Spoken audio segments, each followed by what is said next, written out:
Mark 10 கேள்வி பதில்கள் விளக்கத்துடன். மார்க்கு 10 சுருக்கம். மார்க்கு 10 திருமணம், சீஷத்துவம், செல்வம், ஊழியம் மற்றும் விசுவாசம் பற்றிய இயேசுவின் தீவிரமான போதனையை முன்வைக்கிறது. அவர் திருமணத்தை கடவுளரசல் வடிவமைப்பாக ஆதரிக்கிறார், குழந்தைகளை ராஜ்ய மனத்தாழ்மையின் மாதிரிகளாக உயர்த்துகிறார், மேலும் பணக்காரனின் பிளவுபட்ட விசுவாசத்தை சவால் செய்கிறார். செல்வத்தின் ஆபத்து பற்றி இயேசு எச்சரிக்கிறார், ஆனால் உண்மையான சீடர்களுக்கு நித்திய வெகுமதியை உறுதியளிக்கிறார். அவர் தனது துன்பத்தையும் மரணத்தையும் முன்னறிவிக்கிறார், மகத்துவம் பற்றிய தனது சீடர்களின் தவறான கருத்துக்களை சரிசெய்கிறார், உண்மையான மகத்துவம் ஊழியம் என்று கற்பிக்கிறார். இயேசுவை மேசியாவாக அங்கீகரிப்பதில் நிலையான நம்பிக்கையை வெளிப்படுத்தும் குருட்டு பர்திமேயுவின் குணப்படுத்துதலுடன் அத்தியாயம் முடிகிறது. பரிசேயர்களின் இயேசுவிடம் விவாகரத்து பற்றி கேட்டார்கள். மார்க்கு 10:2. பதில்: மோசேயின் சட்டத்திற்கு முரணாக இருப்பார் என்று நம்பி அவரைச் சோதிக்க அவர்கள் விரும்பினர். விவாகரத்து யூதர்களிடையே ஒரு விவாத பிரச்சினையாக இருந்தது. உபதேசம் 24:1-4 வரை. மேலும் அவர்கள் அவரை சிக்க வைக்க விரும்பினர். நியாயப்படுத்தல்: இயேசு சட்டப்பூர்வத்திலிருந்து கடவுளின் திருமணத்திற்கான அசல் வடிவமைப்பின் மீது கவனத்தை திருப்பினார். மார்க்கு 6-9 வரை. மோசே விவாகரத்தை அனுமதித்ததற்கான காரணம் இதய கடினத்தை இயேசு ஏன் வலியுறுத்தினார்? மார்க்கு 10:5. பதில்: மோசே விவாகரத்தை அனுமதித்தது அது சிறந்ததாக இருந்ததாலல்ல, மாறாக மனித பாவத்திற்கு ஒரு சலுகையாக. நியாயப்படுத்தல்: இயேசு படைப்பை சுட்டிக்காட்டினார், கடவுளின் நோக்கம் பிரிவினை அல்ல, வாழ்நாள் முழுவதும் இணைவது என்பதைக் காட்டினார். இருவரும் ஒரே மாம்சமாகிறார்கள். மார்க்கு 10:6-8 வரை பற்றி ஆதியாகமத்தை மேற்கோள் காட்டியதன் முக்கியத்துவம் என்ன? பதில்: திருமணம் என்பது ஒரு தெய்வீக உடன்படிக்கை, வெறும் மனித ஒப்பந்தம் அல்ல என்பதை அவர் மீண்டும் உறுதிப்படுத்துகிறார். நியாயப்படுத்துதல்: இது அதிகாரத்தை ரபிக்களின் விவாதங்களிலிருந்து கடவுளின் நித்திய வார்த்தைக்கு மாற்றுகிறது. விவாகரத்திற்குப் பிறகு மறுமணம் செய்வது விபச்சாரம் என்று இயேசு ஏன் தம் சீடர்களிடம் தனிப்பட்ட முறையில் கூறினார்? மார்க்கு 10:10-12 வரை. பதில்: அவர் ராஜ்யத் தரத்தை தெளிவுபடுத்தினார், சுயநல காரணங்களுக்காக திருமணத்தை முறித்துக் கொள்வது கடவுளின் உடன்படிக்கையை மீறுகிறது. நியாயப்படுத்துதல்: ஆண்களுக்கு சாதகமாக இருந்த யூத சட்டத்தைப் போலல்லாமல் இயேசு இரு பாலினருக்கும் ஒரே விதியை பயன்படுத்தினார். மார்க்கு 10:11-12 வரை. இயேசுவிடம் குழந்தைகளைக் கொண்டுவரும் மக்களை சீடர்கள் ஏன் கடிந்து கொண்டனர்? மார்க்கு 10:13.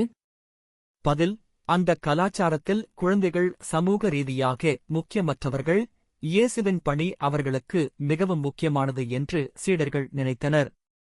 நியாயப்படுத்துதல்: குழந்தை போன்ற மனத்தாழ்மையை ராஜ்யத்தரமாக உயர்த்துவதன் மூலம் இயேசு இதை சரிசெய்தார்.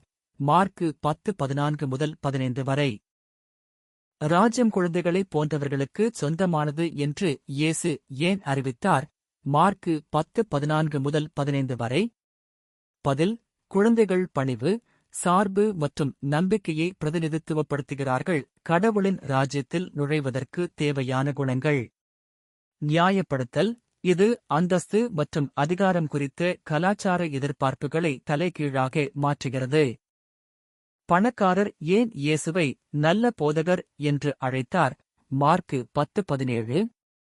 பதில்: அவர் இயேசுவை ஒரு தார்மீக அதிகாரியாகக் கண்டார், ஆனால் அவரது தெய்வீகத்தை முழுமையாக அங்கீகரிக்கவில்லை. நியாயப்படுத்தல்: இயேசு அவரை நன்மையின் உண்மையான ஆதாரமாக கடவுளிடம் திருப்பிவிட்டார். மார்க்கு 10:18.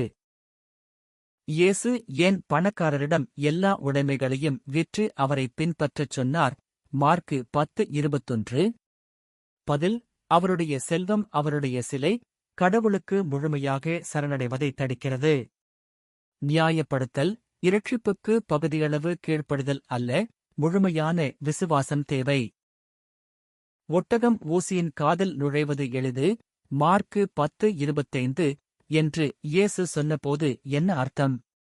பதில்: செல்வத்தை நம்பி செல்வந்தர்கள் ராஜ்யத்திற்குள் நுழைவது சாத்தியமற்றது என்பதை விளக்க அவர் மிகைப்படுத்தலை பயன்படுத்தினார். நியாயப்படுத்தல்: கடவுளின் கிருபை மட்டுமே இரட்சிப்பை சாத்தியமாக்குகிறது. மார்க்கு 10:27. இயேசுவை பின்பற்றுவதற்காக அவர்கள் எல்லாவற்றையும் விட்டுவிட்டார்கள் என்பதை பேதுரு ஏன் நினைவுபடுத்தினார்? மார்க்கு 10:28. பதில்: அவர்களின் தியாகங்கள் பலனளிக்கப்படும் என்ற உறுதியை பேதுரு நாடினார். நியாயப்படுத்துதல்: தற்போதைய ஆசீர்வாதங்கள், சமூகம், ஆன்மீக குடும்பம் மற்றும் நித்திய ஜீவன். மார்க்கு 10:29-30 வரை இரண்டையும் இயேசு உறுதியளித்தார். முதல்வர்களில் பலர் பிந்தினவர்களாகவும் பிந்தினவர்கள் முதலில் இருப்பார்கள். மார்க்கு 10:31 என்று இயேசு ஏன் எச்சரித்தார்?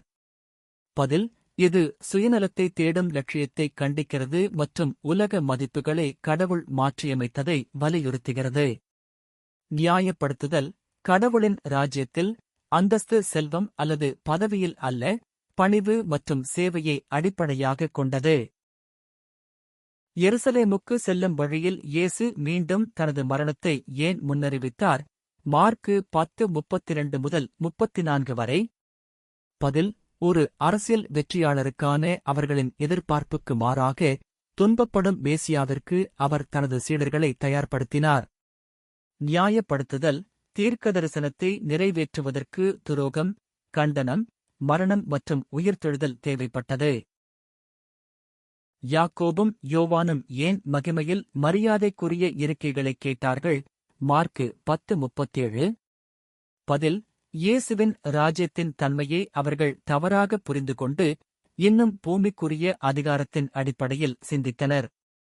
நியாயப்படுத்தல்: இயேசு அவர்களை திருத்தினார், லட்சியத்திற்கு மேல் வேலைக்காரத்தனத்தை கற்பித்தார். மார்க்கு 10:42-45 வரை. இயேசு ஏன் சேவை செய்யவும் பலரை மீட்கும் பொருளாக தம்முடைய ஜீவனைக் கொடுக்கவும் வந்தார் என்று கூறினார்? மார்க்கு 10:45. பதில்: அவரது பணி அரசியல் ரீதியாக அல்ல, தியாகம் சார்ந்தது. அவர் தனது மரணத்தின் மூலம் மனிதகுலத்தை மீட்பார். நியாயப்படுத்தல்: இது அத்தியாயத்தின் இறையியல் மையமாகும். மாற்றுப் பரிகாரம்: குருடரான பர்திமேயு ஏன் இயேசுவை தாவீதின் குமாரன், மார்க்கு 10:47 என்று அழைத்தார்? பதில்: தாவீதின் வம்சாவளியைச் சேர்ந்த வாக்குத்தத்தம் செய்யப்பட்ட மேசியாவாக இயேசுவை அவர் அங்கீகரித்தார்.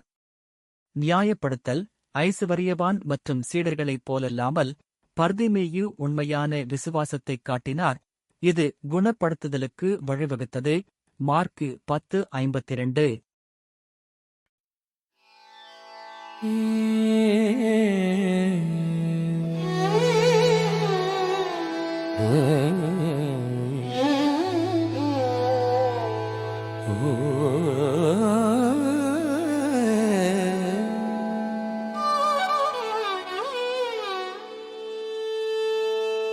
ராஜ்யம் சிறாருக்கே, உம்மை நாடி வரும் மனம் கொடுத்தோருக்கே, சிலுவை பாதை வழி சேவையே மகிமை ஆண்டவரே, கல்யாணம் புனிதம் இருவர் ஒன்றாய், கடவுள் இணைத்ததை யாரும் பிரிக்க மாட்டாய். இதயம் கடினம் எனினும் நீ கருணை, உம் சத்தியம் என்றும் நிலைத்திருக்கும் வாண்மை. உம் ராஜ்யம் சிறாருக்கே, உம்மை நாடி வரும் மனம் கொடுத்தோருக்கே, சிலுவை பாதை வழி சேவையே மகிமை ஆண்டவரே.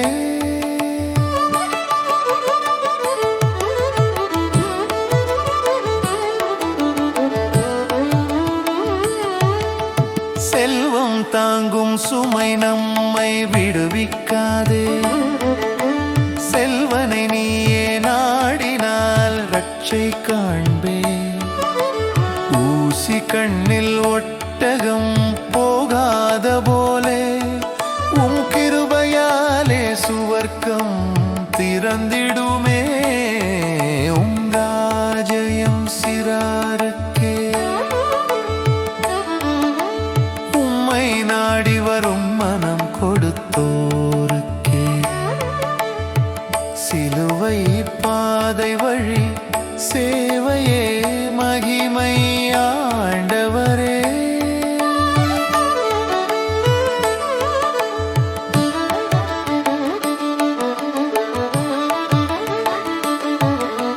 முதல்வர் கடைசியில் முதல்வர் மனித குமாரன் வந்தார் சேவிக்கவே.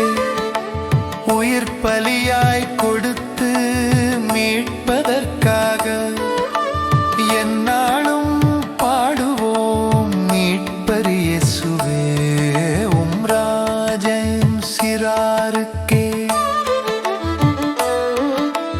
உம்மை நாடி வரும் மனம் கொடுத்தோருக்கே.